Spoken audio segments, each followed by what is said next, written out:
Kebetulan mungkin saya ambil dulu yang tadi malam dulu ya.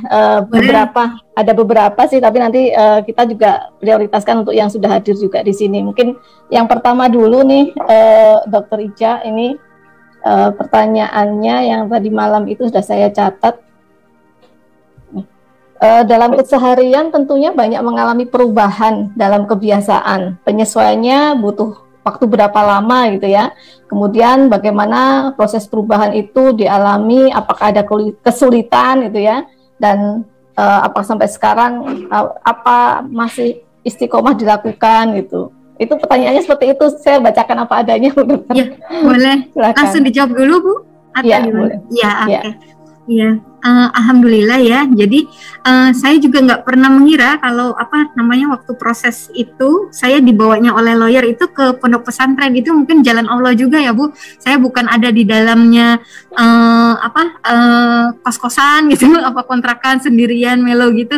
Tapi alhamdulillah ada di sebuah pondok pesantren yang benar-benar itu di situ benar-benar mengubah kebiasaan saya gitu. Ada saya pernah cerita itu adab-adabnya itu yang baru saya tahu tentang muslimah gitu ya, seorang muslim tuh gimana gitu, yang masuk kamar mandi itu ada doanya dulu, terus langkahnya harus kaki kiri, kemudian kalau keluar kamar mandi kanan, sebaliknya saya mau masuk musola kebalik, masuknya harus kaki kanan, keluarnya kaki kiri. Hal-hal seperti itu sih yang kemudian makan, minum gitu, bahkan lagi nyicipin masakan itu kan harus duduk dulu. Ternyata saya biasanya langsung berdiri aja gitu depan kompor, atau dari dispenser langsung ambil minum glek-glek gitu. Ternyata Masya Allah itu di situ benar-benar saya merasakan perubahan yang drastis di situ, bahwa apapun aktivitas yang kita lakukan semuanya bernilai ibadah, diawali dengan doa, diakhiri juga dengan doa gitu ya.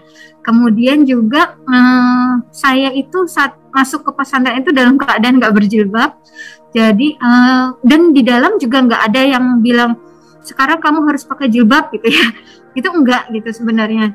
Benar-benar nggak dipaksa seperti itu. Tapi memang alhamdulillah seminggu berjalan di situ, suatu saya lupa ya antara pagi atau sore ya, saya keluar dari kamar saya dan anak-anak itu, saya sudah pakai kerudung. Dan terus terang memang Umi Iren dan teman-teman santri yang ada di Ponpes itu terharu gitu ya, Masya Allah gitu. Dan dari hari itu ya saya udah nggak memikirkan lagi, nggak mikir nanti gimana kalau panas, gimana nanti kalau rambutnya rontok dan sebagainya. Itu nggak ada sih, karena memang ya sudah ini perintahnya Allah, ya ini yang sudah harus kita lakukan gitu, nggak boleh tawar-tawar gitu.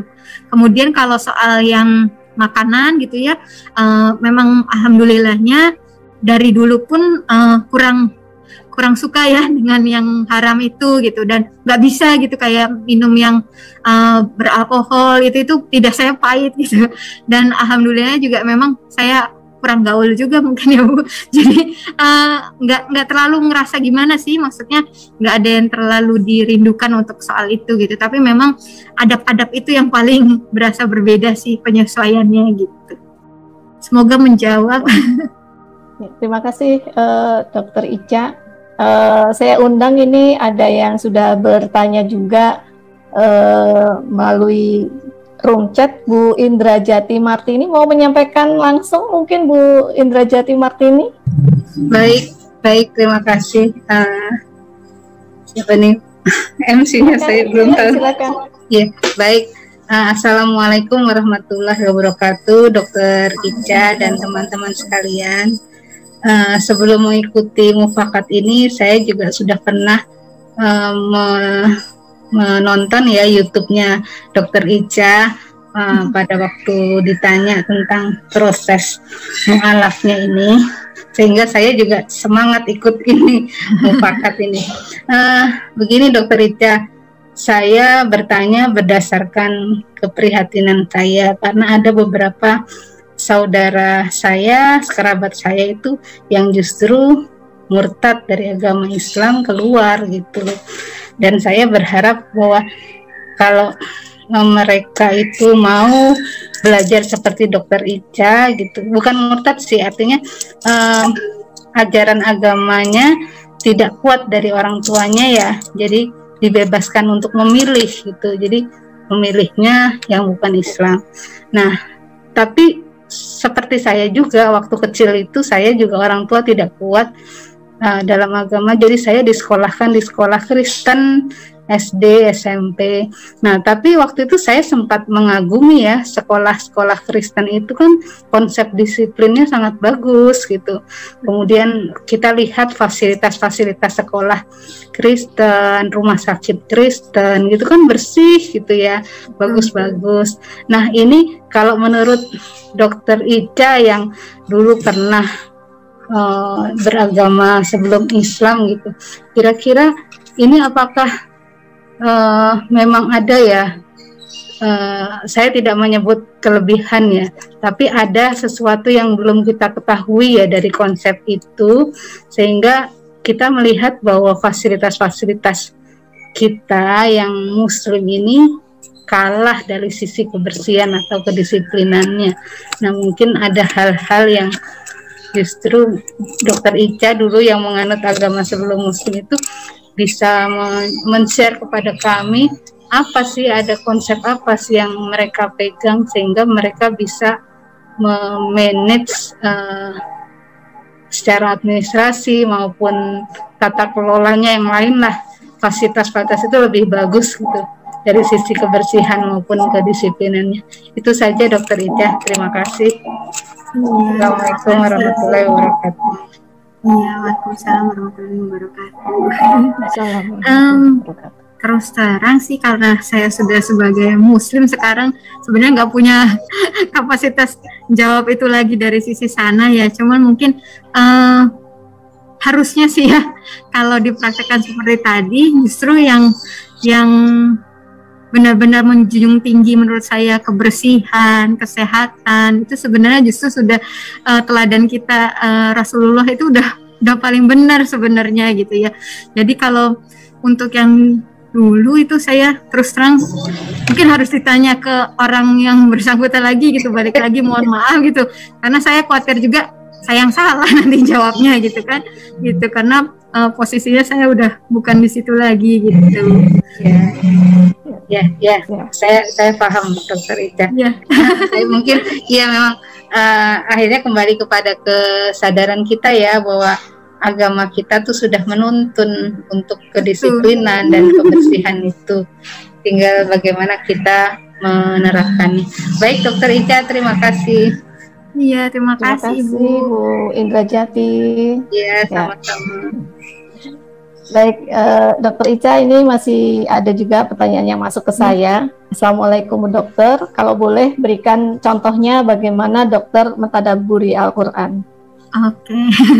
Ya, kalau mentadabur Al-Quran sebenarnya awal-awal itu saya karena memang belum bisa ya untuk seperti mentafsirkan atau gimana, saya memang ada buku-buku, beberapa buku-buku tadabur Quran, tadabur juz amma seperti itu yang saya pelajari gitu ya. Jadi kalau pada subuh yang agak enak itu memang pada subuh, pada isya itu ya agak panjang waktunya. Nah itu untuk tadabbur Quran tadinya saya masih pakai buku ya, istilah bukunya orang gitu ya, bahkan tafsir Ibnu Katsir itu pakai dari situ. Kemudian alhamdulillah ada yang memberikan saya wakaf Quran juga, Qurannya tuh agak tebal, ternyata isinya itu ada sebelah kanan itu bahasa Arab, ada transliterasi Latinnya, ada terjemahan perkatanya, sebelah kiri itu terjemahan bahasa Indonesia paragraf gitu lengkap, kemudian bahasa Inggris, kemudian ada tafsirnya, ada asbabun nuzulnya, ada hadis yang terkait dari masing-masing ayat itu. Jadi